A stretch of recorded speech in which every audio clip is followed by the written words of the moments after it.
guys.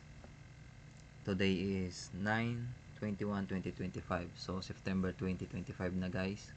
So ano lang, gusto ko lang i-share sa inyo yung update ng aking investment sa US stock market investment or investing. So ito guys, sa ngayon ito lang yung hawak ko, tatlo. Apple, Google, tapos Microsoft. Lahat yan is gain. Isa-isayin natin guys. Simulan natin sa Apple. Bakit yung nga ba binili yung Apple? Tingnan natin yung chart ng Apple.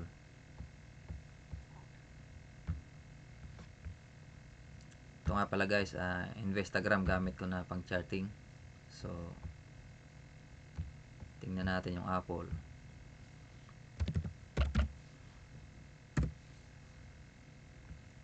So ito guys, yung Apple, kung nakikita nyo naman ay talagang solid uptrend, walang duda. So bali ito dito nag pullback siya dito sa pinaka trend line niya, dynamic trend line. At dito guys, nakarami rin akong entry dito. So siguro nakatatlong entry ako dito Dito hindi ko na matandaan kung saan lahat, pero dito sa area na yan nag-entry ako. Dito sa taas nag-entry rin ako dyan. So tatlong entry, ang naging average ko ay 213 USD dollar. So yan, 213. Tingnan natin kung 213 nga ba Apple. Yun, ito yung average ko, 213. Tapos gain na ako ng 174 USD. Kaya yun guys, yun lang naman ang Apple. So mula sa entry ko is meron ng, ito yung average ko, meron na akong 14% or 15% gain. So hindi na masama, okay na yan. Pero syempre hindi pa naman ako magsisell niyan kasi ayos pa yung chart. At syempre in-expect natin yan na i-create ulit ng all time high tapos pabalik ganyan. Tapos dampot ulit dito kung mapagbibigyan.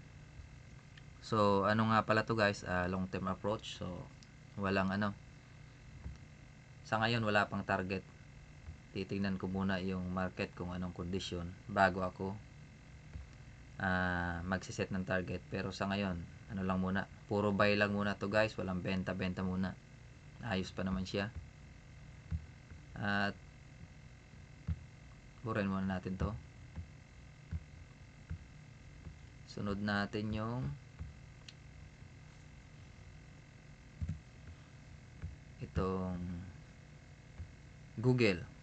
Ito yung Google, yung position ko is 1,063 USD. Tapos ang average ko is 171 USD at meron akong gain na 352 USD. So tingnan natin yung Google.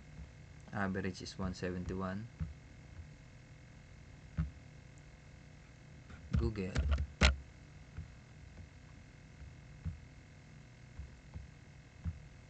So itong Google guys ay sobrang ganda ng ginawa niya. Diba? Nakikita nyo is uptrend rin to.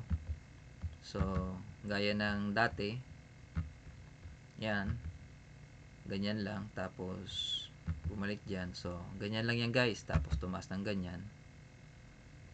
Sa ngayon is siya, wala pang all time high na kinikreate ulit na panibago, pero na-break niya na yung previous all time high. So bali ito yung previous all time high niya. Ito. Yan. Na-break niya na. So hindi natin alam kung hanggang saan yan. Pero yung average ko is nandito, 171. So nakarami rin ako bili dito guys. Nakadampot ako dito. Medyo swerte. Nakadampot dito. Parang nakadalawang bili lang ako dito. dito, tapos dito nasa taas ng konti, kaya yung average ko is ito na. So from my average is malaki-laki na yung ano nito, percentage, nasa 48% na guys yung gain mula sa aking entry. So malaki-laki, medyo okay yung pasok ko dito. At kung kikita nyo ay sobrang taas na, overextended na yan, so hindi na ako maghahabol nyan. Ang gagawin ko is mag-add ng fund, tapos hintayin ko matapos yung ano nito, yung peak nito, kasi sobrang taas na, overextended na. At ang syempre ganyan, overextended, gaganyan na yan. Ang entry na aabangan ko is dito na, itong entry na to na, dito na ako mag-aabang yan kung tutuloy tapos magbabagsak. Dito na ako sa 206. Yan ang plano ko, dyan ako magdadagdag ng posisyon. Sa ngayon is hayaan ko lang muna yan, papanoorin ko lang muna siyang tumaas, kasi sabi ko nga is long term ako, long term yung ano ko dito, approach. So chill lang, chill lang muna. Tapos ang next natin ay si Microsoft. Si Microsoft naman ay yung pera ko na dito is 1,271. Yung average price ko is 429. Tapos ito yung gain, 215 USD. So ang entry ko is 429.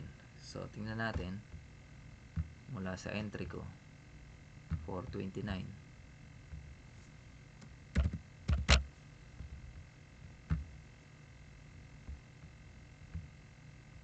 Ayun guys. So ganun pa rin, uptrend pa rin. Basic lang yan. Kita naman.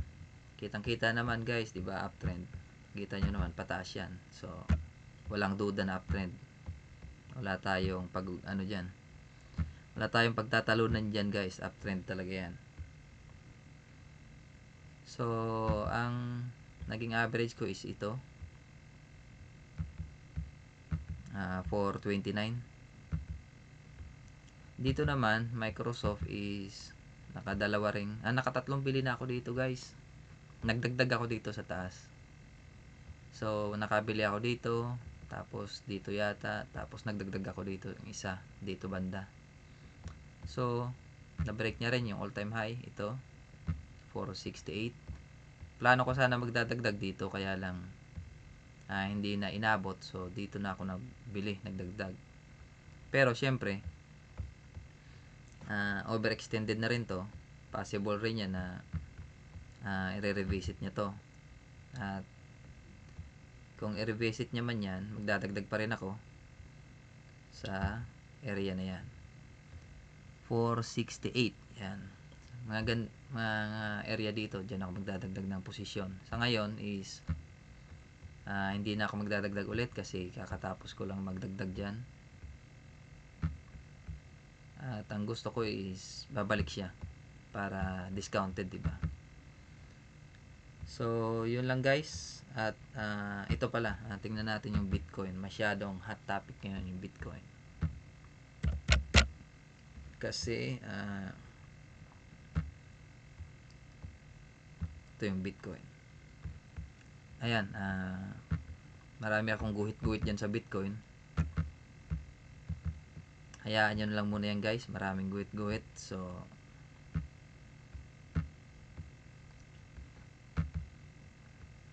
yung Bitcoin naman, sa tingin ko is may ibubuga pa. Ini-expect ko to, magtatap to sa mga para sa akin lang hula ko lang mga 180 kung may ibubuga pa to ngayon 2025, mga